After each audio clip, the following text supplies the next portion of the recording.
नमस्कार, मी साक्षी कोकणी स्वाद युट्यूब चॅनलवर तुमचे स्वागत करत आहे. दही आहे, खलबत्ता आहे आणि मी हे एक मिरची, 2-3 लसणाच्या पाकळ्या, 2 छोटे अद्रकचे तुकडे आणि जिरं काय करणार आहे तर मठ्ठा. मस्त थंडगार मठ्ठा, उन्हाळा चालू आहे, लग्नातला मठ्ठा. मस्त वरणाची छान कोथिंबीर टाकायची. चालू करूया. आधी ना आपण ते दही चांगलं असं मिसळून घेऊया रवीने पातेल्यातच. त्यात म्हणून त्या पातेल्यातच मी दही काढून घेतलं, सेपरेट नको. बघा दही किती छान आहे, घट्ट घट्ट. मी आता हे बाहेरनं विकत आणल्या.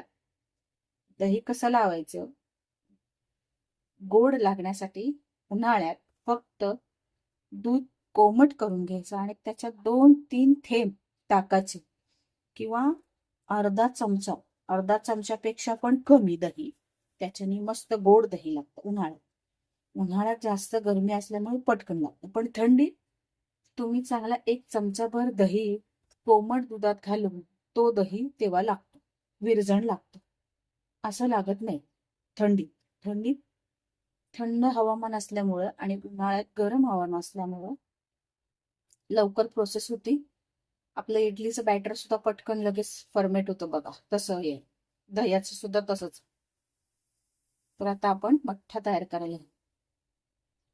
मी आधी हे सगळं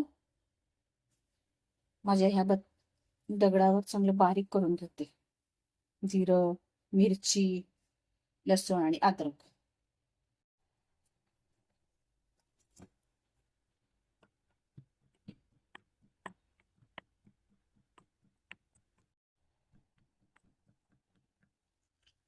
छान असं बारीक करून घ्यायचं. माझं हे कसं भांड बारीक केलं, हे दगड मला घ्यायचे ते वाटण बिटण करायला. काय काय घेणार, जसं जमेल तसं घेणार. हे बघा अजून बारीक व्हायला पाहिजे चांगलं. हे चांगलं कुटून घेऊया आधी.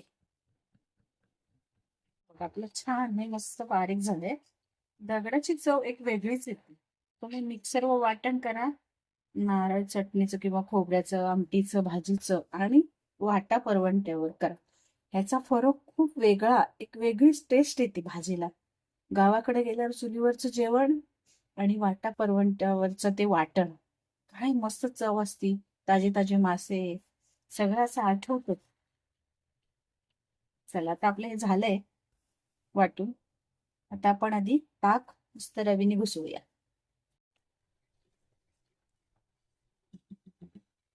ताक कधी पण डायरेक्ट ताक किंवा दही पहिले असं छान असं फिरवून घ्यायचं, एकसारखं करायचं.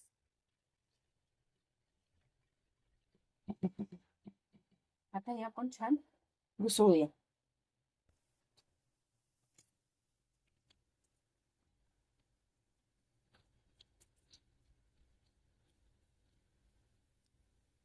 बघा रवी पण मी मस्त धुवून घेतली.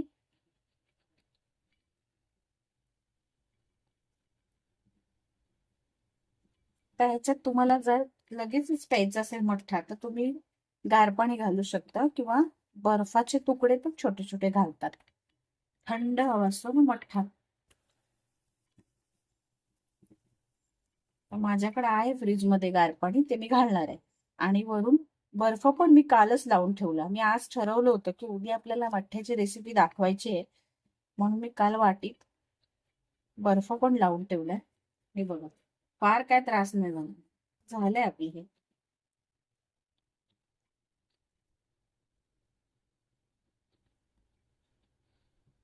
त्याच्यात पाणी घालूया.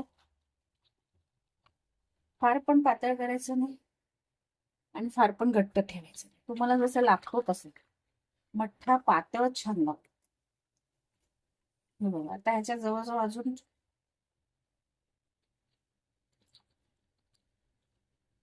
कारण आता ह्याच्यात आपल्याला बर्फाचे कडे पण घालायचे.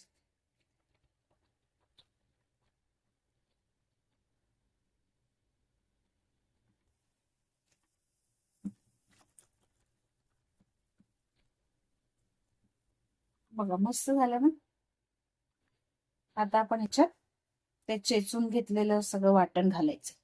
वरनं छान कोथिंबीर, मीठ मग आपला मठ्ठा तयार.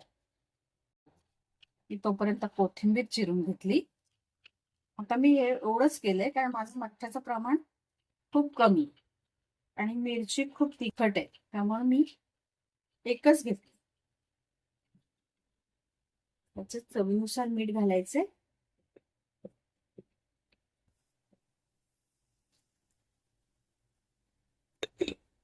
तुम्हाला आवश्यक असेल तर 2-4 दाणे साखरेचे घालायचे. काही जण घालतात, काही जण नाही. मी थोडीशी घातली आहे. वरनं छान कोथिंबीर.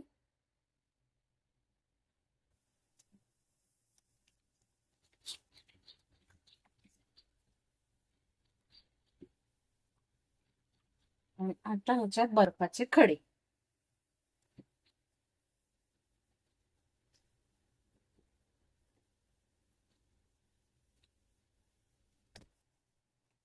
हे बघा, पातीत डायरेक्ट हे टाकते, म्हणून मी जास्त हे पातळ केलं नाही. लक्षात ठेवा, हे जर पातळ केलं ना तर मग पानसट होईल.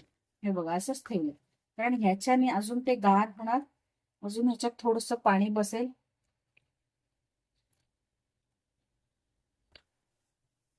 एकदम सारखं करून घेऊ.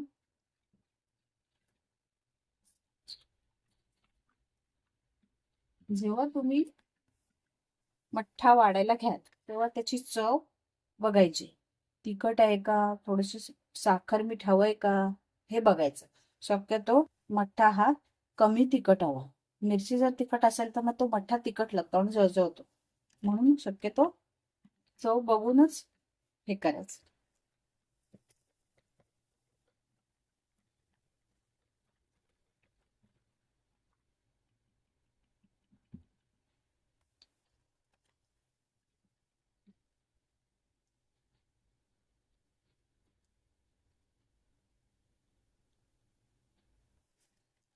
कसा झालाय आपला मठ्ठा. आता ह्या बर्फाच्या खड्याने तो अजून पातळ होईल, कारण बर्फ म्हणजेच पाणी, त्याच्याने तो अजून पातळ होईल. आणि जर नाही पातळ झाला तर आपण आवश्यकतेनुसार पाणी घालून त्याला पातळ करणार आहोत. छान पातळ छान लागतो.